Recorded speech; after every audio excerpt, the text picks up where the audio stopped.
Assalamualaikum warahmatullahi wabarakatuh. Salam sejahtera untuk kita semua. Kali ini saya akan men-share hasil proyek penelitian kelompok kami mengenai Pasar Pagi Arengka, suatu tinjauan historis dari masa ke masa. Vlog ini bertujuan untuk memenuhi tugas mata kuliah sejarah lokal dari dosen kita, yaitu Bapak Asrul Fikri, MPD. Baiklah, mari kita masuk ke sesi perkenalan dan pembagian tugasnya. Namanya juga tugas kelompok, tentu harus ada ketuanya lah ya. Ketua kelompok kami adalah Anissa Kemala. Bagian pengumpul data ada Muhammad Rafif dan Syahjahan Rafaldi. Bagian paper atau pembuat makalah itu ada Asara Hudalawati dan Nur Horyahsari. Lalu bagian editing atau yang membuat video ini tentunya ada Andika Yudakarsa dan Fauzan Rido. Itu saja sesi perkenalannya, kita masuk ke sesi penyampaian materi. Sebelum itu akan kami beritahukan bahwasannya sesi penyampaian materi ini tentunya hasil rangkaian kami dari semua informasi yang kami dapatkan dari hasil wawancara terhadap beberapa narasumber yang dapat dipertanggungjawabkan. Di antaranya dari kelurahan, para pedagang baik itu pedagang daging, rempah-rempah, baju, dan beberapa pedagang lainnya. Juga mantan ketua RT sekaligus ketua LSM pada masa dibangunnya Pasar Pagi Arengka. Sebelum itu, jangan lupa like, komen, dan subscribe teman-teman. Berikutnya, kita masuk ke sesi penyampaian materi. Pasar Pagi Arengka merupakan salah satu pasar yang berada di Kota Pekanbaru, tepatnya di wilayah Kelurahan Sidomulyo Timur, Kecamatan Marpoyan Damai.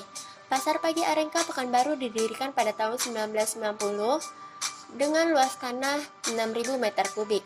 Jika dilihat dari letak posisinya, Pasar Arengka berada pada posisi yang sangat-sangat strategis, yaitu berada di tengah-tengah kota Pekanbaru. Ditambah lagi merupakan salah satu pasar tradisional yang ada di Pekanbaru.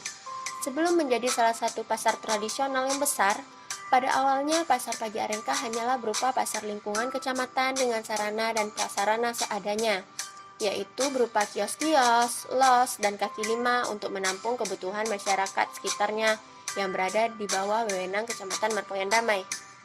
Seiring dengan berkembangnya Kota Pekanbaru atau terhitung dari tahun 1999 hingga sekarang ini, kurang lebih sudah 20 tahunan lah ya, secara otomatis Pasar Arengka berkembang pula menjadi besar seperti yang ada pada saat sekarang ini. Hal tersebut sangat membantu memenuhi kebutuhan masyarakat yang semakin besar pula jumlahnya. Namun, perkembangan itu tidak hanya membawa efek positif, tetapi juga efek negatif. Wajah Pasar Arengka membuat nama Kota Pekanbaru yang terkenal dengan Adipura seketika hilang dikarenakan saat melewati pasar ini akan terlihatlah kondisi yang kumuh, becek, dan tidak teratur. Hal ini disebabkan oleh kurang terkoordinasinya pengelolaan sampah pasar. Permasalahan Pasar Arengka dari masa ke masa menyebabkan kemacetan dan pencemaran udara. Pemerintah sebenarnya sudah berusaha untuk melakukan pengaturan atau relokasi.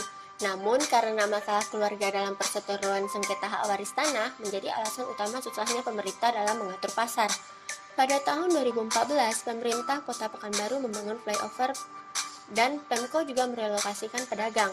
Para pedagang yang direlokasikan akan mendapat fasilitas berupa lampu penerang jalan, lokasi berjualan di dalam pasar, pohon lindung, dan pagar juga akan dibongkar. Hal ini bertujuan untuk mengurangi kemacetan lalu lintas sekaligus merelokasi seluruh pedagang agar masuk ke dalam Pasar Arengka Pekanbaru. Berdasarkan hasil penelitian yang telah kami lakukan, jumlah pendapatan dari pedagang yang ada di Pasar Pagi Arengka ini tergantung dari musimnya. Selain itu, rata-rata penjual yang berjualan di pasar ini sudah 10 hingga 15 tahun lamanya. Untuk masalah penentuan harga dagangan tergantung dari pedagang itu sendiri, tanpa adanya penekanan dari pihak manapun. Untuk masalah keamanan atau iuran pasar, berdasarkan hasil penelitian hanya dibayar setahun sekali, di mana pedagang dan pemilik pasar menggunakan sistem kontrak per tahun. Untuk tarif mengontrak dibebankan sebesar 12 juta per tahunnya. Terjadi kenaikan harga kontrak kios bagi pedagang sekali 2 tahun. Tetapi naiknya tidak terlalu banyak, sekitar 200 hingga 300 ribu. Mengenai masalah renovasi pasar itu tergantung dari pemilik pasar sendiri. Saat ini renovasi sudah dilakukan beberapa kali. Renovasi terakhir dilakukan sekitar 2 tahun yang lalu. Saat terjadi renovasi, menurut beberapa pedagang, Ada beberapa yang terpengaruh, ada juga yang tidak. Tetapi mereka tidak dibebankan biaya untuk masalah renovasi pasar tersebut. Sekian hasil penelitian kelompok kami. Lebih dan kurangnya kami mohon maaf. Assalamualaikum warahmatullahi wabarakatuh.